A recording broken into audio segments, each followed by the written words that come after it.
రమ్ము, నేను తయారు చేసిన భోజనము ఆరగింపుము, నేను సిద్ధము చేసిన ద్రాక్షారసము సేవింపుము. మొదటి పట్టణము సామెతల గ్రంథము 9వ అధ్యాయము 1వ వచనము నుండి 6వ వచనం వరకు. మొదటి పట్టణము సామెతల గ్రంథము 9వ అధ్యాయము 1వ వచనము నుండి 6వ వచనం వరకు. విజ్ఞానమును స్త్రీమూర్తి తన భవనమును నిర్మించి 7 స్తంభములు నెలకొల్పెను. ఆమె వేట మాంసము వండి సుగంధ ద్రవ్యములు కలిపిన ద్రాక్షారసము సిద్ధము చేసి భోజన పదార్థములు తయారు చేసెను. ఆమె తన పరివారమును నగరములోనికి పంపగా వారు ఉన్నత ప్రదేశము నిలుచుండి, జ్ఞానము లేని వారు ఇచ్చటకు రండు అని జనులకు ఆహ్వానించెరి. వివేకహీనునకు ఆమె ఇట్లు కబురు పంపించెను, రమ్ము, నేను తయారు చేసిన భోజనము ఆరగింపుము, నేను సిద్ధము చేసిన ద్రాక్షారసము సేవింపుము. మూర్ఖత్వమును విడనాడదవేని నీవు జీవింతువు, నీవు విజ్ఞాన పదమున నుడువుము. ఇది ప్రభువాకు. సర్వేశ్వరునికి వందనములు. 837 పాట నంబర్. ఎంత మంచి దేవుడవయ్యా యేసయ్యా, చింతలన్నీ తీరునయ్యా నిన్ను చేరినా, నా చింతలన్నీ తీరునయ్యా నిన్ను చేరినా. ఎంత మంచి దేవుడవయ్యా యేసయ్యా, చింతలన్నీ తీరునయ్యా నిన్ను చేరినా, నా చింతలన్నీ తీరునయ్యా నిన్ను చేరినా. సంతోషం ఎక్కడా ఉందని, సమాధానమెక్కడా దొరికేనని, సంతోషమెక్కడా ఉందని, సమాధానమెక్కడా దొరికేనని, జగమంతా వెదికాను సర్వజనులనడిగాను, జగమంతా వెదికాను సర్వజనులనడిగాను, చివరికది నీలోనే కనుగొన్నాను ప్రభు, చివరికదే నీలోనే కనుగొన్నాను. ఎంత మంచి దేవుడవయ్యా యేసయ్యా, చింతలన్నీ తీరునయ్యా నిన్ను చేరినా, నా చింతలన్నీ తీరునయ్యా నిన్ను చేరినా. హల్లెలూయా హల్లెలూయా హల్లెలూయా హల్లెలూయా హల్లెలూయా హల్లెలూయా హల్లెలూయా హల్లెలూయా. ప్రభువు మీతో ఉండునుగాక, మీ ఆత్మతోనూ ఉండునుగాక. పునీత యోహాను రాసిన సువార్తలోని భాగము. ప్రభువా మీకు మహిమ కలుగునుగాక. పునీత యోహాను రాసిన సువార్త 6వ అధ్యాయము 51 నుండి 58వ వచనం వరకు. యేసు జనసమూహములతో ఇట్లు పలికెను, పరలోకం నుండి దిగివచ్చిన జీవము గల ఆహారమును నేనే. ఈ ఆహారమును ఎవడేని భుజించినచో వాడు నిరంతరము జీవించును. ఈ లోకము జీవించుటకు నేను ఇచ్చు ఆహారము నా శరీరమే అని మీతో నిశ్చయముగా చెప్పుచున్నాను అనెను. అంతట యూదులు ఒకరితో ఒకరు, మనము భుజించుటకు ఈయన తన శరీరమును ఎట్లు ఇయ్యగలడు అని వాదించుకొనసాగిరి. యేసు వారికి, మీరు మనిషి కుమారుని శరీరమును భుజించి ఆయన రక్తమును త్రాగనినే తప్ప మీలో జీవము ఉండదని మీతో నిశ్చయముగా చెప్పుచున్నాను. నా శరీరమును భుజించి నా రక్తమును పానము చేయువాడు నిత్య జీవము పొందును. నేను అతనిని అంతిమ దినమున లేపుదును. ఏలయనా నా శరీరము నిజమైన ఆహారము, నా రక్తము నిజమైన పానము. నా శరీరమును భుజించి నా రక్తమును పానము చేయువాడు నా యందును, నేను వాని యందును ఉందుము.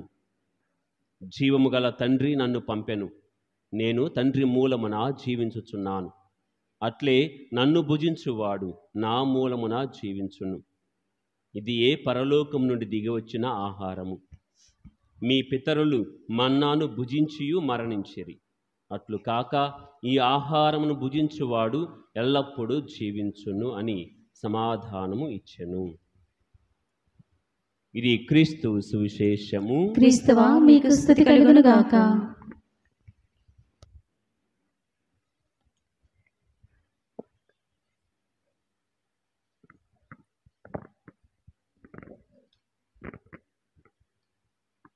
ప్రియమైన సహోదరి సహోదరులారా,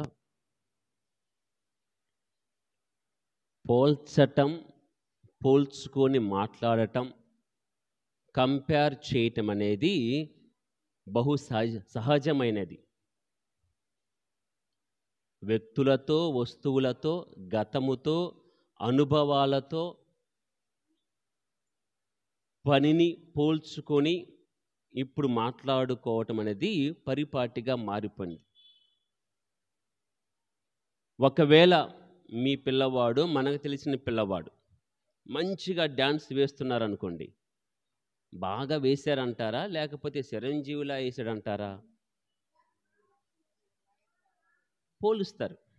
బాగా వేసేవారు అనేవారు ఉంటారు. అదే విధముగా ఇంకా మనకు తెలిసిన బెస్ట్ డాన్సర్స్ ఎవరైతే ఉన్నారో వాళ్ళతో పోలుస్తారు. ఇంకా బాగా చేస్తున్నారంటే మైకిల్ జాన్సన్తో కూడా పోలుస్తారు. అంటే పోల్చటం అనేది పరిపాటిగా మారిపోయినది. అన్నిటిలో, వ్యక్తిలో, అందములో, పనిలో, వ్యవహారములో, గతములో జరిగిన వాటితో, మనకంటే ముందున్న వారితో పోల్చుకోవటం, మాట్లాడుకోవటం జరుగుతుంది. మరి ముఖ్యముగా పల్లెటూర్లలో కానివ్వండి, కొన్ని పట్టణాల్లో కూడా, ప్రతి కుటుంబంలో కూడా జరిగి ఉండవచ్చు. వాళ్ళకి ఎంత ఆస్తుంది, మా తాత పెద్ద ఆయన, మా తాత చెప్తే ఊరంతా వణికిపోయేది, మా తాత ఒకప్పుడు గుడి నడిపాడు, సంఘాన్ని నడిపారు, లేకపోతే మా తాతే గుడి కట్టాడు,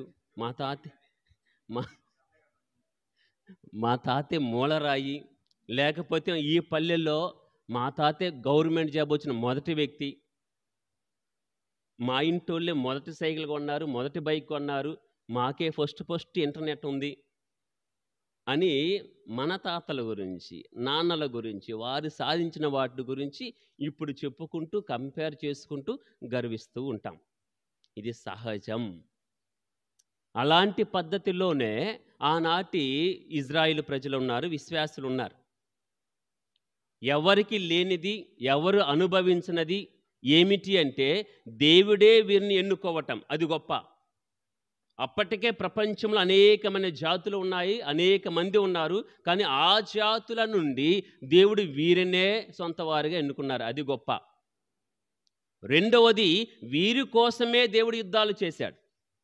వీరి కోసమే సముద్రాన్ని రెండు పాయలు చేశాడు. అన్నింటికంటే వీరు ఎప్పుడు ఆ మోషే తరం ఎక్కడా, యేసు తరం ఎక్కడా? ఇన్ని తరాలు మారినా వీరు చెప్పుకుంటూ వస్తుంది ఏమిటంటే, మా తాతలు పరలోక మన్నాను తిన్నారు, భుజించారు. ఎవ్వరికి ఈ అదృష్టం లేదు, మేమే గొప్ప. మా కోసం దేవుడు ఆకాశము తెరిచి అక్కడి నుండి మన్నాను కురిపించాడు. కంపేర్ చేసుకోవటం, మా వాళ్ళేదో గొప్ప అనుకోవటం, ఇది సహజమే. ప్రియమైన సహోదరి సహోదరులారా, మరి జనులు ఇలా ఆలోచన చేస్తే, మరి వాళ్ళ ఆలోచన విధానం ప్రకారం, వాళ్ళకి అర్థమయ్యే రీతిలో, వారి బాటలోనే క్రీస్తు నడుస్తూ ఆయన చెప్పాలనుకునేది ఏమిటో చెప్తూ ఉన్నాడు. వాళ్ళు మాత్రమే కాదు, యేసు ప్రభువు కూడా పోల్చుకుంటున్నాడు, ఆయన కూడా కంపేర్ చేసుకుంటున్నాడు. Praise the lord, praise the lord. యోహాను సువార్త 1వ అధ్యాయము 51వ వచనం చదవండి. ఇంకను మీరు పరమండలము తెరవబడుటయు, దేవుని దూతలు మనిషి కుమారునిపై ఆరోహణ అవరోహణ చేయుటయు మీరు చూచెదరు. ఎవరితో పోల్చుకుంటున్నాడు యేసు ప్రభు ఇక్కడ? యాకోబు చూసిన నిచ్చెనతో పోల్చుకుంటున్నాడు. యాకోబు గారు ఆదికాండము 28వ అధ్యాయం 12వ వచనములో అక్కడ ఒక రాతిని తలదిండుగా పెట్టుకొని నిద్రపోతారు. ఆ నిద్రలో ఆయనకు వచ్చినటువంటి ఆ కలలో ఏమైపోతుంది?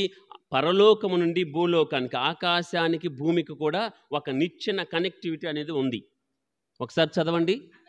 అతనికి ఒక కల వచ్చెను, ఆ కలలో ఒక నిచ్చెనను చూచెను, ఆ నిచ్చెన మొదలు నేలను తాకుచుండెను, దాని అంచులు చివర ఆకాశమును అంటుచుండెను.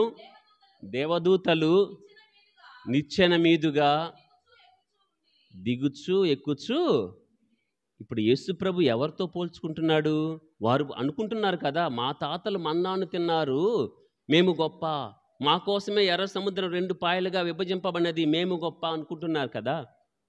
వాళ్ళకి తెలిసిన పితామహులు, వాళ్ళ పితరుల్లో ఒకడైనటువంటి యాకోబుతో ఆయన కన్నా కలతో పోల్చుకుంటున్నాడు దేవుడు. నేనే ఆ నిచ్చెనను.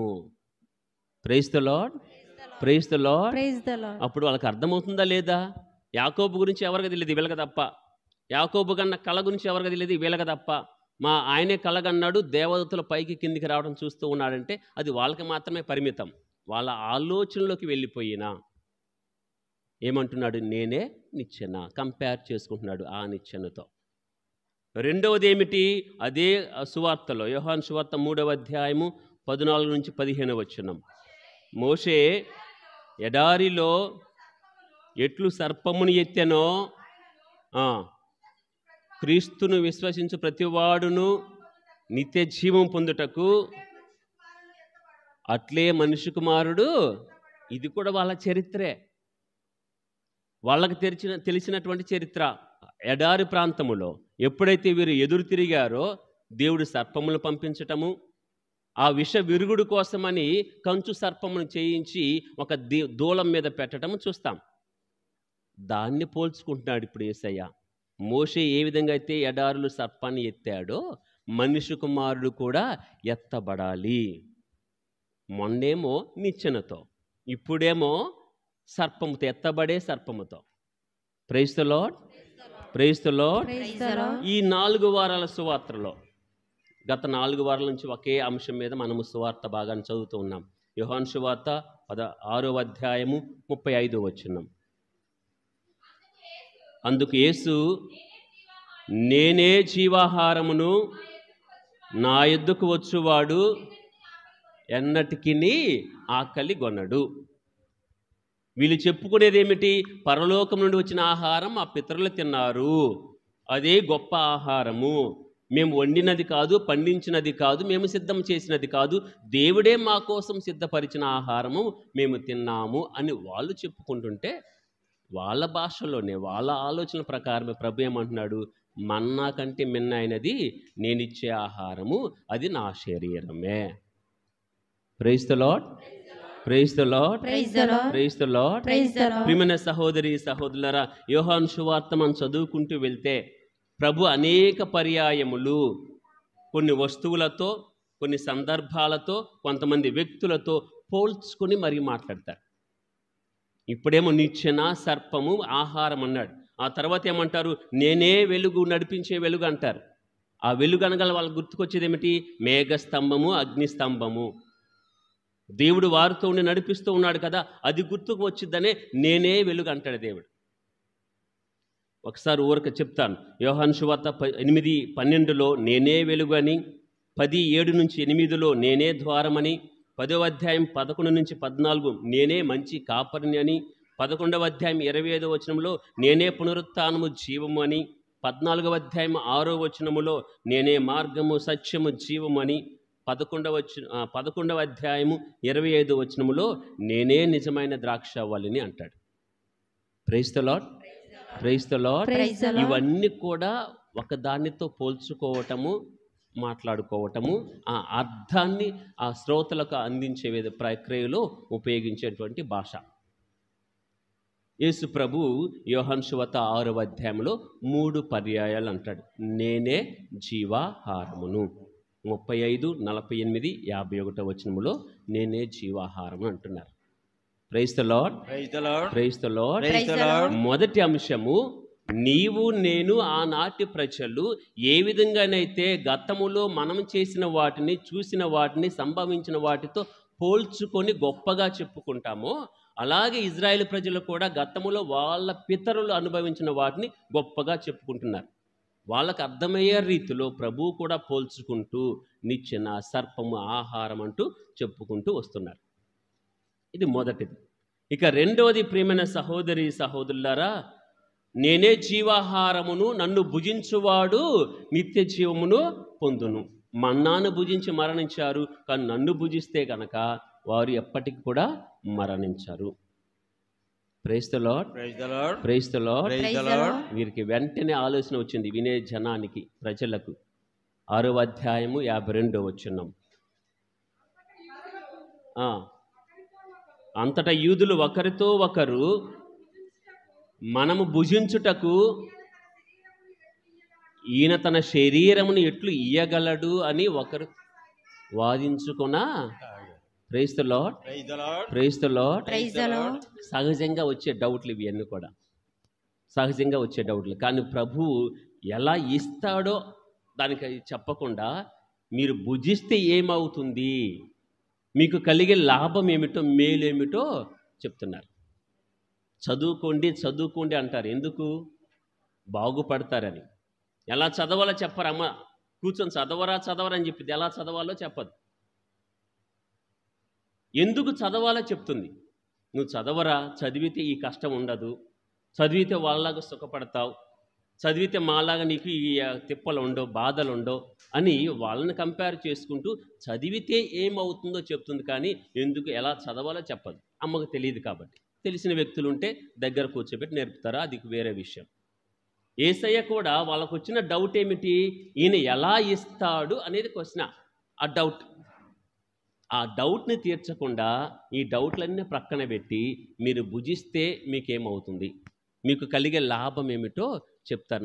54వ వచనం చదవండి. నా శరీరమును భుజించి నా రక్తమును పానము చేయువాడు నిత్య జీవము పొందును. Praise the lord, praise the lord, praise the lord. Praise the lord. ఎటు పోయినా నిత్య జీవమే. నన్ను విశ్వసించువాడు నిత్య జీవం పొందును, నన్ను భుజించువాడు నిత్య జీవం పొందును, నా వైపు చూసువాడు నిత్య జీవం పొందును, నా మార్గమును నడిచేవాడు నిత్య జీవం పొందును. నేనే పునరుత్థానం కదా, నన్ను వెంబడించేవాడు పునరుత్థానం గావించబడతాడు, నిత్య జీవాన్ని పొందుతాడు. నేనే వెలుగు, నా వెలుగులో నడిచేవాడు నిత్య జీవానికి వస్తాడు. ఏది పెట్టి దేనితో పోల్చుకున్నా, ఎలా చెప్పినా చివరి ఎండింగ్ అనేది, ఆ గమ్యము ముగింపు అనేది నిత్య జీవమే. ఎందుకు తినమంటున్నాడో, భుజించమంటున్నాడో, సేవించమంటున్నాడో, ఆ చివరి అంకం ఏమిటంటే గమ్యము నిత్య జీవమే. Praise the lord, praise the lord, praise the lord, praise the lord, praise the lord. Praise the Lord. ఇది మనిషిలో బేసిక్గా ఉండేటువంటి human tendency. Better life, better world అనేది ఒకటి ఆలోచన చేస్తాం. ఇప్పుడు ఉన్నదానికంటే ఇంకా బెటర్గా వెళ్ళాలి, ఇప్పుడున్న సమాజం కంటే ఇంకో బెటర్గా ఉండేటువంటి మంచి సమాజంలోకి మనం వెళ్ళాలి, తీర్చిదిద్దాలి. ఇది మామూలుగా మనిషిలో ఉన్నటువంటి ఆలోచన. బై డిఫాల్ట్ దేవుడు అలా పెట్టేశాడు అందరిని. దానినే ఉపదేశకుడు అంటాడు. 3వ అధ్యాయం 11వ వచనం 2వ భాగం చదవండి. ఉపదేశకుడు 3:11. అతడు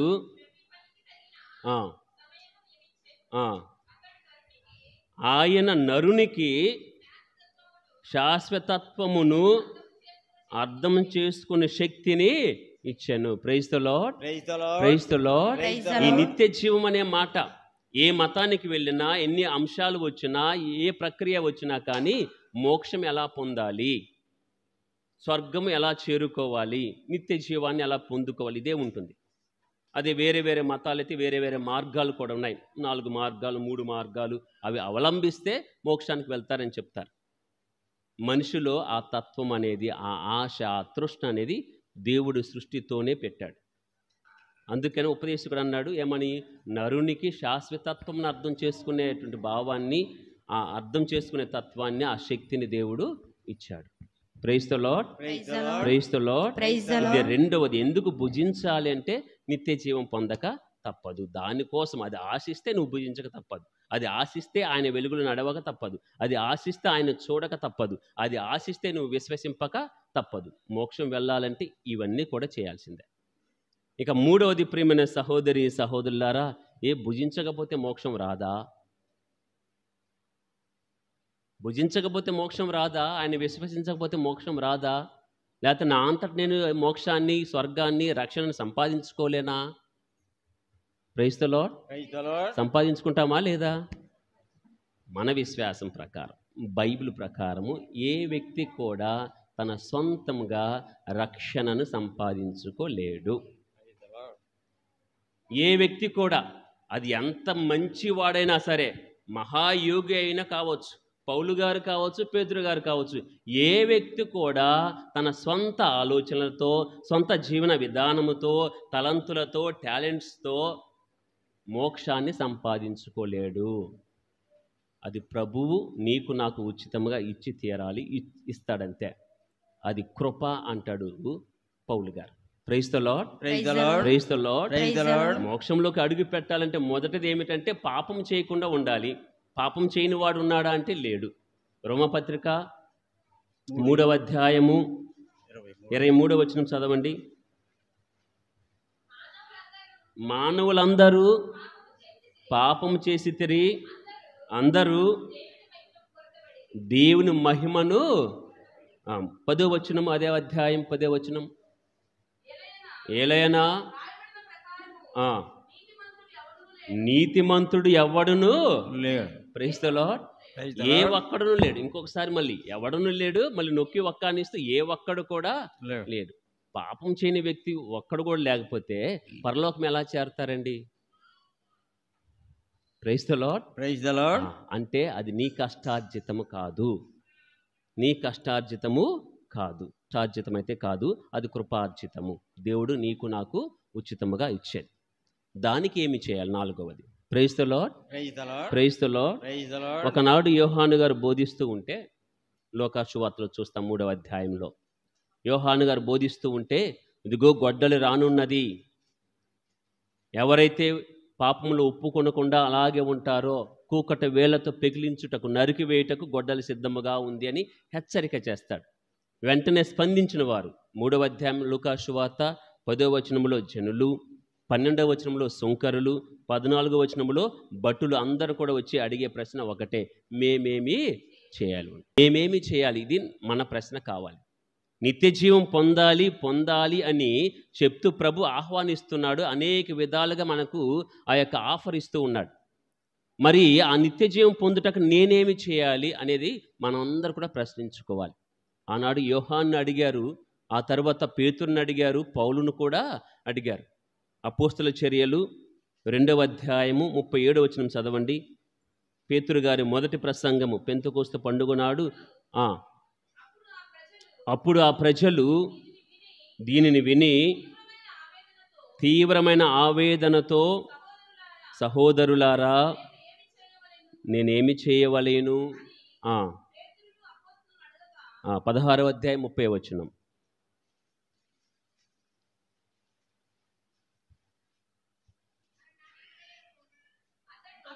అతడు పౌలు శిలాసులను బయటికి తీసుకుని వచ్చి, అయ్యలారా రక్షణ పొందుటకు నేనేమి చేయవలను? యోహాను అడిగిన వారు అనేకులు ఉన్నారు, అపోస్తులను అడిగిన వారిలో అనేకులు ఉన్నారు. రక్షణ పొందుటకు నేనేమి చేయాలి?